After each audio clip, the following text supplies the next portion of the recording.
en español. Entonces, popcorn es ese maíz explotado. Por eso dijimos que cuando deba omitirse la S, es fundamental que esté omitida esa S. Se escucharía terrible decir popcorns. No es correcto. Por eso la importancia de la omisión o agregar correctamente las S. Continuamos. Fish, no hay fishes. De nuevo, el fish es plural y singular. Si voy a hacer referencia a diferentes especies de pez, entonces sí puedo hacer el plural fishes. Se usa muy poco. Lo más coloquial, como usted lo va a escuchar de un nativo, es fish. Si lo hago en singular, es a fish o are fish. Es un pez o son peces. Algunos les llaman pescado en español también. ¿Por qué? Porque se le agrega el sufijo ado, dando por entendido la acción. Estaba con vida y fue pescado, entonces este está formando también del pasado y o participio, que veremos más adelante. Primero hablemos y ya luego nos enfocamos en esto. Lo mismo sucede con sheep o deer. Sheep, que es la oveja, y deer, que es el ciervo. Con C, no con S, ese son otro tipo de ciervos. Entonces, C con C. Y series o series, pues ya se da por entendido que al ser una serie no puede ser singular. Tiene que ser plural porque es una serie. Lo componen al menos dos elementos. Por eso es de que no puede tener un singular. Y lo mismo con la música. Esto no puede hablar de diferentes músicas, se puede hablar de tipos de música, pero no de músicas. Entonces, este no tiene tampoco plural, ese solamente es music. Continuamos. Ahora llega la parte más complicada, en la que debemos utilizar nuestra memoria para aprender los plurales irregulares de algunas palabras. En el caso de estas palabras también existen algunas reglas para formar correctamente el plural. Y aquí tenemos children, person, mouse. De verdad, se escucha horrible children's. Se escucha mal, de verdad. Mire, omítalo. Children es plural. Su singular es child. Lo mismo para decir personas. De verdad, esto sí, ojo. Estamos insistiendo que la pronunciación es un mito, pero el uso de las S de manera correcta sí es fundamental. De verdad que se escucha muy mal persons. Person es el singular y el plural de person es people. Por ningún motivo debemos decir children's, tampoco debemos decir persons. Es child, que es el singular, children, el plural, person es el singular y people es el plural. Tampoco decir mouses. Mouse es el singular, pero no hay mouses. El plural es mice. Vayamos ahora con man, woman, foot, tooth. De verdad, no diga mans, no digo womans, no diga foots, no diga tooths. Estos son irregulares. Man, man, woman, woman, foot, feet, tooth, teeth. Para decir pies, foot or feet, no son correctos. Choca. Y más adelante veremos por qué sí choca. Tiene un fundamento. No es como de repente en español que agregamos eses innecesarias. Por ejemplo, ¿a dónde fuiste? ¿Y qué le dijiste? Estas eses no generan problema. Si alguien las tiene de sobra, no va a pasar absolutamente nada, se escuchará tantito raro y listo. No hay riesgo de alguna confusión, ni literaria, ni cognitiva, ni lingüística, de ningún aspecto, a diferencia del uso incorrecto de las S. ¿Por qué? Porque esta lleva a un genitivo para poder formar el posesivo del inglés. Si yo le coloco esta S, quizá de forma escrita, yo la pueda focalizar y no me va a generar una confusión.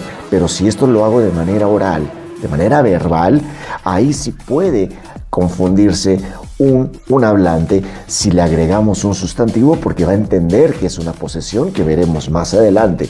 Por eso estamos insistiendo en el uso de la S y el no uso de la S. Continuamos. Entonces, para formar los plurales son man, woman, feed, teeth. Las palabras que terminan en F, cambiamos la F por la V o V de vaca y añadimos ES. Tenemos ejemplos como wolf, live, wife, knife. Como usted observará en los ejemplos, wolf estamos sustituyendo la F por la V y estamos agregando ES. Lo mismo está sucediendo con la segunda palabra, que es live, hoja. Estamos sustituyendo la F por la V y estamos agregando EF. Pero ¿qué sucede con wife y con knife? Estas no tienen la terminación con F, pero en inglés toda regla escrita es totalmente desechada si es interpuesta alguna fonología que distorsione el entendimiento y el funcionamiento fonético del idioma. Por lo tanto, aquí le va un primer apunte que va a ser trascendental. Todas las E finales en inglés, toda palabra que termine con la letra E en inglés, repito, todas, sin excepción, todas las palabras que terminen con la letra E en inglés son mudas, completamente mudas, más muda que la H del español, más muda que la protagonista de la película de Guillermo del Toro que se ganó el Oscar, muda, donde ni siquiera tiene un ápice de algún sonidito, ni siquiera de viento, nada, es totalmente muda toda E final en el inglés. Y eso sí tiene que ver no con pronunciación, sino como la fonología que aprenderán a través de este entrenamiento más adelante, por supuesto. Pero este es un adelanto de que las E finales son mudas. En el caso de wife and knife, como son mudas, entonces se antepone el sonido de la F. Como este sí es un elemento fonético en el cual interviene, entonces la regla escrita se hace a un lado y omitimos entonces la F y la E por ser muda y cambiamos la F y la modificamos por la V agregándole ES, quedando entonces wolves, lives, wives and knives. De igual forma, la gran mayoría, no todas, la gran mayoría de las L's también tendrán un sonido mudo, como el tema del lobo, que es wolf, no hay wolf, no hay L. Esa L es extremadamente muda, igual que la E final. En estas palabras, aquí no estamos generalizando que es en todas. En esta es wolf. Por lo tanto, para hacer el plural es wolves. Eso es todo. Quedando entonces, de nuevo, wolves, lives, knives, wives, wives, knife. Esta es la importancia del uso de las S, omitirlas donde no deban de ir y colocarlas donde sí deban estar. Pero Toño, pero ¿y esto qué? ¿Y qué hago con todo esto, Toño? Yo entiendo la importancia de la S, el colocarla que se puede escuchar feo, pero pues es algo que se ve en todas partes, es importante los sustantivos. Bueno, pero no está de más recalcar la importancia de la S cuando debe de estar y omitirla cuando no. Es algo que le va a servir. Siempre ténganlo en la memoria, practíquelo constantemente. Los plurales es fundamental, pero también hay otras cosas más importantes que esas. Y creo que es momento de ir desvelándolas. Hagamos usted y yo juntos las siguientes oraciones y empecemos a descifrarlas. Como usted se habrá dado cuenta, insistimos mucho en el uso de la S. Comencemos con esta oración. I always book that table by the window. Repito, I always book that table by the window. La primera estructura es un pronombre personal directo representando a la primera persona del singular. Después está un adverbio, always. Después está, comúnmente conocido, un sustantivo, book, libro. That es un pronombre demostrativo en referencia a lo lejos. Table, comúnmente conocido como mesa. By es una preposición que comúnmente se le conoce como por, pero que ese significado es el de menor frecuencia. Más adelante veremos cuáles son los de mayor frecuencia para utilizar by. Y por último, tenemos el artículo y otro sustantivo. ¿Pero qué diría en español esto? Si yo coloco I always o cualquier adverbio, often o generally o usually, I always book that table by the window. Resulta que si nosotros lo traducimos como libro, algo no cuadraría. Yo siempre o yo seguido libro esa mesa junto a la ventana. Tomemos otro sustantivo. Nurse, la mayoría sabemos que significa enfermera. Hagamos la siguiente oración. I nurse my niece on weekends. Repito, I nurse my niece on weekends. Yo, enfermera, mi sobrina en fin de semana. No cuadra, ¿verdad? Hagamos una más. My brother and I always water the garden at night. Repito, my brother and I always water the garden at night. My brother and I, mi hermano y yo. Always es un adverbio, siempre. Water lo conoce como agua. The garden, el jardín. At night, por las noches. Empieza a clarificar ahora sí la idea, ¿verdad? Algo le está indicando que water podría no ser solamente agua. El cerebro empieza a captar exactamente a qué nos estamos refiriendo. Pero vayamos todavía de manera más profunda con el siguiente ejemplo. My parents never watch TV on mornings. Repito, my parents never watch TV on mornings. Ese sí le identificó, ¿verdad? Esa palabra para el cerebro no está representando tanta confusión. Efectivamente, mis papás nunca miran la televisión en las mañanas. Entonces, ¿dónde quedó el reloj? Porque en esta ocasión no lo coloca entonces como mis papás nunca reloj en las mañanas, o porque no dijo lo más que se haya podido acercar a la confusión es de que sus papás puedan mirar el reloj, pero el cerebro inmediatamente recompondría y definiría que no ven televisión por las mañanas. Entonces, ¿qué sucedió? ¿Dónde quedaron esos sustantivos? ¿Por qué ahora ya empieza a tener toda una confusión? Recordemos otras de las recomendaciones que le hicimos cuando hablamos de las preposiciones in, at, on, into, onto. Dijimos que había una a la cual deberíamos prestar la atención, ya que sin ella no existirían los verbos. Pensó que se confundió y estaba viendo una película de terror, ¿verdad? No, es peor que eso.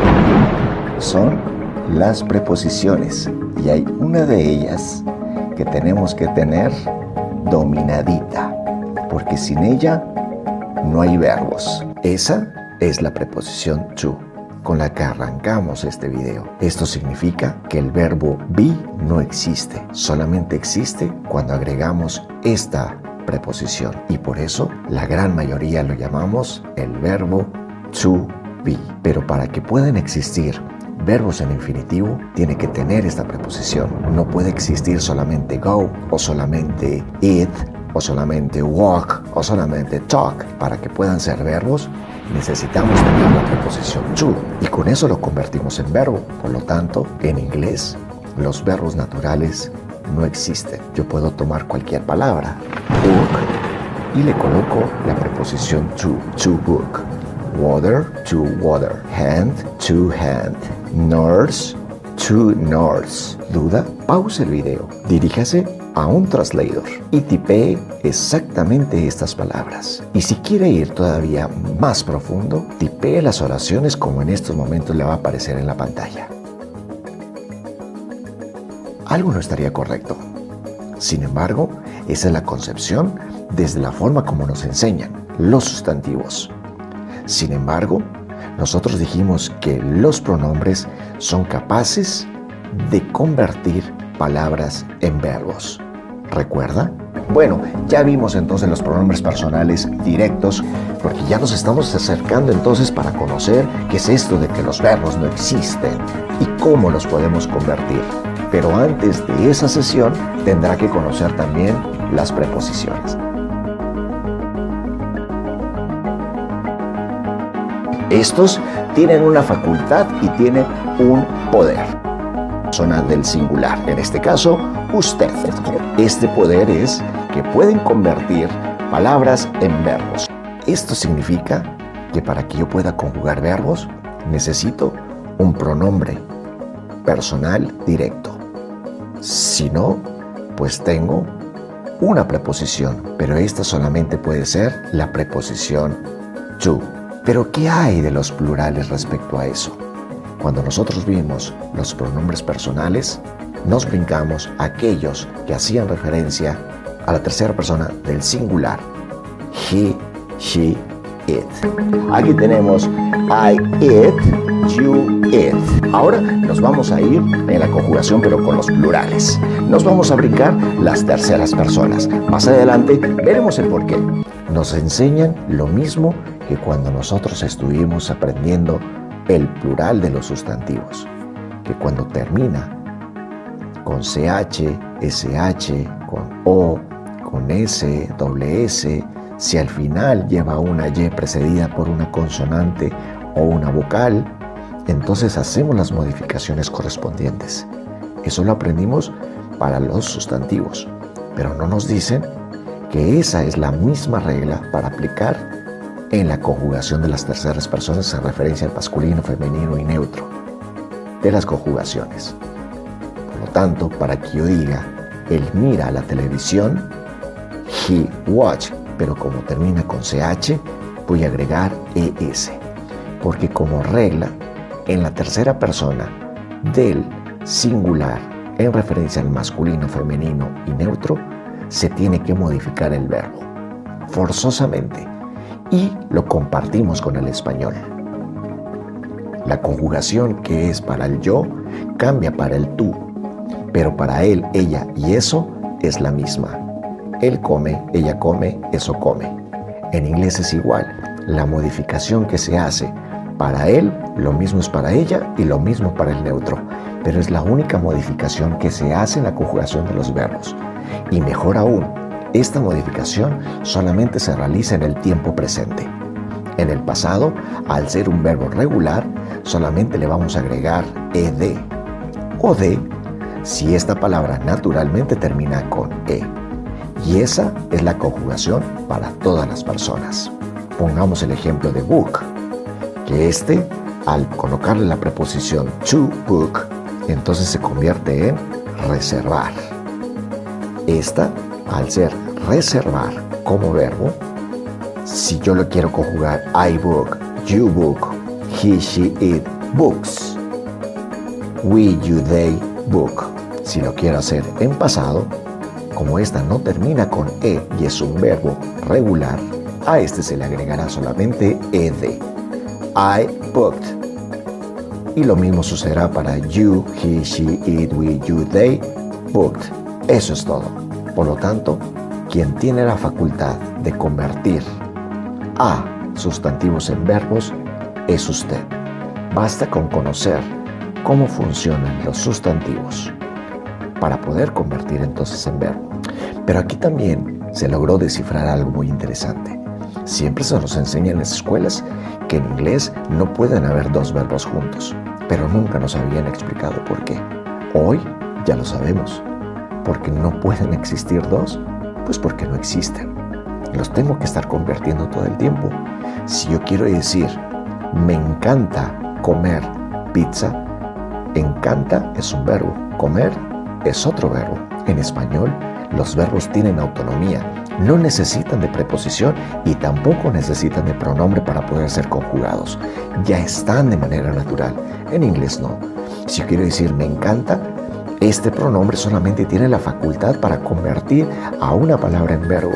Es el único cartucho que tiene. Si yo quiero decir me encanta comer, al decir I love, ya se quemó el cartucho.